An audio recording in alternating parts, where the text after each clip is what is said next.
السلام علیکم dear students. ہم جیسے ہی آپ کے انٹرمیڈیٹ پارٹ 2 کی بک کو کھولتے ہیں تو سامنے ہی فرسٹ پیج پر لکھا آتا ہے ماڈرن پروز ایسیز. وہ لوگ جو آگے جا کر انگلش لٹریچر یا اردو لٹریچر کو کنٹینیو کرنا چاہتے ہیں ان کے لیے، بلکہ سب کے لیے، لیکن ان کے لیے خاص طور پر یہ چھوٹی چھوٹی سی لٹریری ٹرمز بہت امپورٹنٹ ہیں.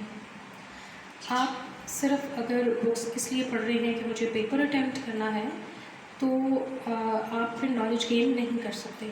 جب بھی آپ کوئی نئی بک، کوئی بھی نئی چیز آپ پڑھنے کے لیے آپ کے پاس ہو تو اس میں چھوٹی چھوٹی ٹرمز کو، چھوٹی چھوٹی چیزوں کو جو کہ آپ کو نہیں آتی ان کو پہلے ڈھونڈا کریں، سرچ کیا کریں اور اس کو سمجھنے کی کوشش کیا کریں.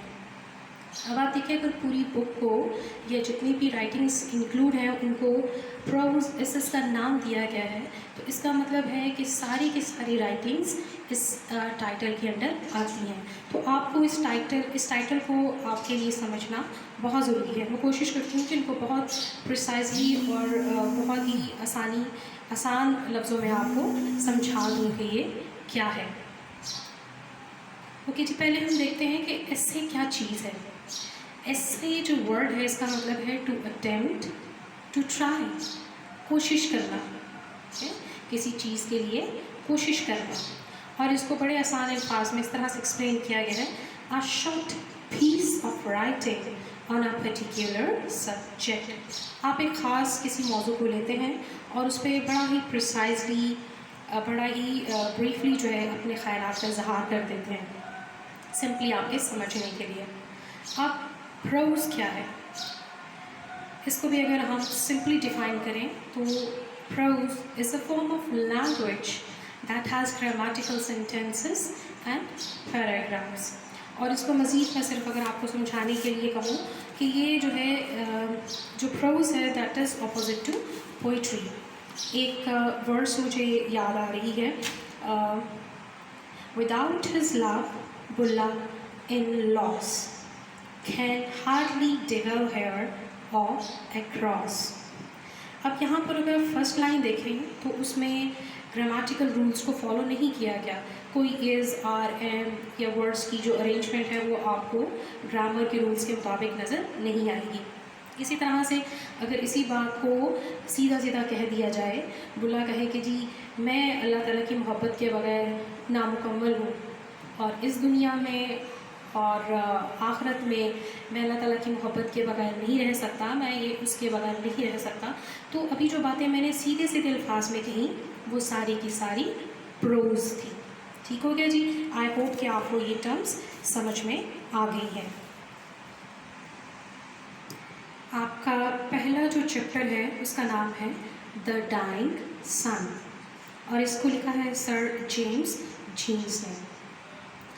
آپ جب بھی کوئی رائٹنگ پڑھتے ہیں کسی بھی رائٹر کے بارے میں تو یہ بھی ایک ایڈیشنل انفارمیشن ہے کہ آپ اس کے رائٹر کے بارے میں تھوڑا بہت ضرور دیکھا کریں، ضرور پڑھا کریں. میں آپ کو 2-3 لائنس میں سر جیمز جینس کے بارے میں بتاؤں گی. سر جیمز جینس جو ہے وہ یونائٹیڈ کنگڈم میں پیدا ہوئے. یہ انگلش فزیسسٹ تھے، آسٹرونامر اور میتھمیٹیشین ہیں. اور یہ پہلا وہ شخص تھا جس نے بتایا کہ پوری کائنات میں میٹر جو ہے وہ کنٹینیوسلی کریٹ ہو رہا ہے.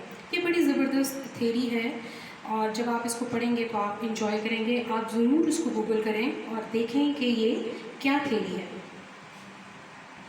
یہ دو ٹرمز جو آپ کو بورڈ پہ نظر آ رہی ہیں آپ کے پورے ایسے میں بار بار ان کا ذکر آیا ہے. تو چیپٹر کو پراپر سٹارٹ کرنے سے پہلے ہم ان دونوں ٹرمز کو بھی لائٹلی سا دیکھ لیتے ہیں کہ یہ کیا ہے: اسٹار اور پلینٹ. آپ نے چھوٹی کلاسز میں پڑھا ہوگا لیکن just for the sake of revision میں آپ کو بتا دوں کہ اسٹار کیا چیز ہے اور پلینٹ کیا ہے. اسٹارز اور پلینٹ جو ہیں وہ دونوں ہی ہیونلی باڈیز ہیں، ٹھیک ہے.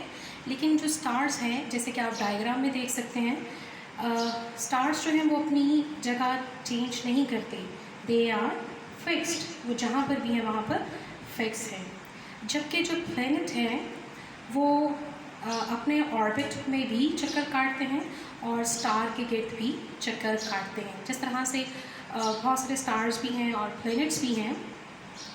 तो जो फॉर एग्ज़ाम्पल जिसको हम सबसे ज़्यादा जानते हैं वो सन है और अर्थ है। तो जो सन है वो अपनी जगह पे फिक्स है और अर्थ जो है वो अपने ऑर्बिट में भी चक्कर काटती है और सन के गिर्द भी चक्कर काटती है। ये एक डिफरेंस हो गया।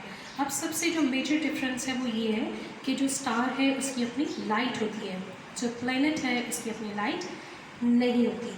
जो अर्थ है वो लाइट कहाँ से रिसीव करता है? सन से। तो ये एक छोटा सा डिफरेंस मैंने आपको बता दिया स्टार और प्लैनेट को समझाने के लिए, ताकि हम जब चैप्टर पढ़ें तो हमें पता हो कि स्टार और प्लैनेट क्या है, क्योंकि बार बार ये टर्म राइटर यूज़ करेगा। इससे पहले कि मैं आपके लिए चैप्टर को लाइन वाइज एक्सप्लेन करूं, मैं चाहती हूं कि मैं इस पूरे चैप्टर को समराइज़ कर दूं, ताकि आपको समझ में आ जाए कि चैप्टर असल में है क्या और किस चीज़ के बारे में क्या मेन आइडिया है इसका। The dying sun Sir James Jeans की थ्योरी को प्रेजेंट करता है। ये उनके ख़याल को, उनके नज़रिए को प्रेजेंट करता है कि उनके मुताबिक कायनात का वजूद कैसे हुआ, कायनात कैसे बनी है। अगर आप अपनी इल्हामी किताबों को, कुरान को, बाइबल को या कोई भी इल्हामी किताब है उसको पढ़ के देखें कि ज़िंदगी का वजूद या कायनात का वजूद कैसे हुआ, तो वो बहुत डिफरेंट है। ठीक है, साइंस का और दीन का या मजहबी जो व्यू पॉइंट है इस बारे में क्वाइट डिफरेंट है। सो ये एक साइंटिफिक पॉइंट ऑफ व्यू है सर जेम्स जीन्स का, और इनके मुताबिक ऐसा हुआ होगा। उनका ख़याल है कि ज़िंदगी ऐसे वजूद में आई।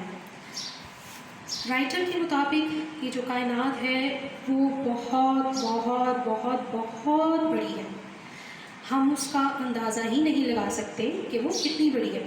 और इस पूरी कायनात में खरबों सितारे हैं। सितारे, स्टार्स, जो कि मैंने आपको बताया है कि स्टार क्या चीज़ होती है। और ज़्यादातर स्टार्स जो हैं वो इतने बड़े हैं कि उनके अंदर हमारी जो ज़मीन है उस जैसी लाखों करोड़ों ज़मीनें उसके अंदर आ जाएं एक स्टार के अंदर, और फिर भी उस स्टार में जगह बच जाएगी। ठीक है, और एक मुहतात अंदाज़ा है कि अगर कायनात में सितारों को की तादाद को काउंट करना शुरू कर दिया जाए तो वो शायद रेत के जो ज़रे हैं उनके बराबर हो सकती है। अब रेत के ज़रों को कौन गिन सकता है? इसी तरह से सितारों को भी कोई गिन नहीं सकता। जब हम आसमान पे देखते हैं ना तो यूँ लगता है जैसे स्टार्स बहुत करीब करीब करीब से हैं, और शायद अगर कभी हम लेटे लेटे उसको मेजर करने की कोशिश करेंगे तो लगता है अच्छा ये मेरे एक हाथ, जो एक स्टार और दूसरे स्टार से एक हाथ के फासले पर है। हालांकि ऐसा नहीं है, हकीकतन इतना ज़्यादा फासला है, इतना ज़्यादा फासला है कि ये कभी भी ऐसा नहीं होता कि एक स्टार जो है वो दूसरे स्टार के करीब आ जाए, क्योंकि फासला बहुत ज़्यादा है। इसी तरह से सर जेम्स जीन्स के मुताबिक कुछ स्टार्स जो हैं वो ग्रुप की सूरत में मूव करते हैं, ठीक है, और कुछ अकेले मूव करते हैं। अब मैंने आपको पहले बताया कि शायद ये नामुमकिन है कि एक स्टार या एक सितारा दूसरे सितारे के करीब आ जाए, लेकिन क्या हुआ कि मुसन्नफ़ के मुताबिक 2 अरब साल पहले एक बहुत रेयर सा वाक़या हुआ। एक सितारा घूमता फिरता हुआ एक्सीडेंटली सूरज के करीब आ गया। अब वो जैसे ही सूरज के करीब आया, सूरज की सतह पर बड़ी बड़ी सी लहरें बनना शुरू हो गई। ठीक है, और जैसे जैसे वो उसके करीब आता चला गया, वो जो लहरें हैं उन्होंने एक पहाड़ की सूरत इख्तियार कर ली। फिर क्या हुआ कि वो सितारा जब कुछ देर के बाद सूरज से पीछे हटना शुरू हुआ तो डेफिनेटली सूरज और उस सितारे के दरमियान एक खिंचाव पैदा हो गया, और उस खिंचाव के अमल में जो सूरज है वो टूट गया और उसके जो डिफरेंट टुकड़े थे, डिफरेंट हिस्से थे, वो खिला में इर्द गिर्द गिर गए। कुछ टुकड़े बहुत छोटे थे और कुछ बड़े थे। अब ये जो टुकड़े हैं इनको प्लैनेट का नाम या सियारों का नाम दिया गया है, क्योंकि जब वो टूट के गिर गए तो सूरज की जो प्रॉपर्टीज़ हैं वो उसमें से ख़त्म हो गई, अब तो उनके अंदर लाइट नहीं है। फिर कुछ अरसे के बाद ऐसा हुआ कि ये जो टुकड़े थे इनमें से एक टुकड़ा जिसको हम ज़मीन कहते हैं, इस पर टेम्परेचर इतना मॉडरेट हो गया कि वहाँ पर ज़िंदगी का आगाज़ होना शुरू हो गया। चैप्टर के आखिर में मुसन्निफ़ कहता है कि जब हम कायनात की नौइयत को या इसके पर्पस को समझने की कोशिश करते हैं तो हम खौफ महसूस करते हैं। अब इसकी क्या वजह है? इसकी वजह ये है कि हम सोचते हैं कि कायनात तो बहुत बड़ी है, कायनात का तो फासला इतना है कि हम मेजर नहीं कर सकते, तो हमें खौफ महसूस होने लगता है। उसके अलावा ये हकीकत भी हमें खौफ दिलाती है कि हम तन्हा हैं, क्योंकि जैसी ज़िंदगी इस सैयारे पर ज़मीन पर है वैसी आपको कायनात पर कहीं और नज़र नहीं आती, ठीक है। और ज़िंदगी के लिए बहुत ज़रूरी है कि जो नेसेसरी कंडीशंस हैं वो पूरी हों। अब बहुत सारे सैयारे ऐसे हैं जो इंतहाई गर्म हैं, इतने गर्म हैं कि वहाँ पर ज़िंदगी जो है वो पिघल जाए, कोई ज़िंदा चीज़ जो है वो वहाँ रह नहीं सकती, और कुछ इतने ठंडे हैं कि वहाँ जाके जम जाए। सो ज़िंदगी का वजूद सिर्फ वहाँ पर मुमकिन है जहाँ पर टेम्परेचर जो है वो मॉडरेट हो, टेम्परेचर जो है वो इतना हो कि वहाँ पर ज़िंदा रहना मुमकिन हो। Okay ji, thank you very much. हम चैप्टर को थॉरली नेक्स्ट वीडियो में पढ़ना स्टार्ट करेंगे। Thank you very much.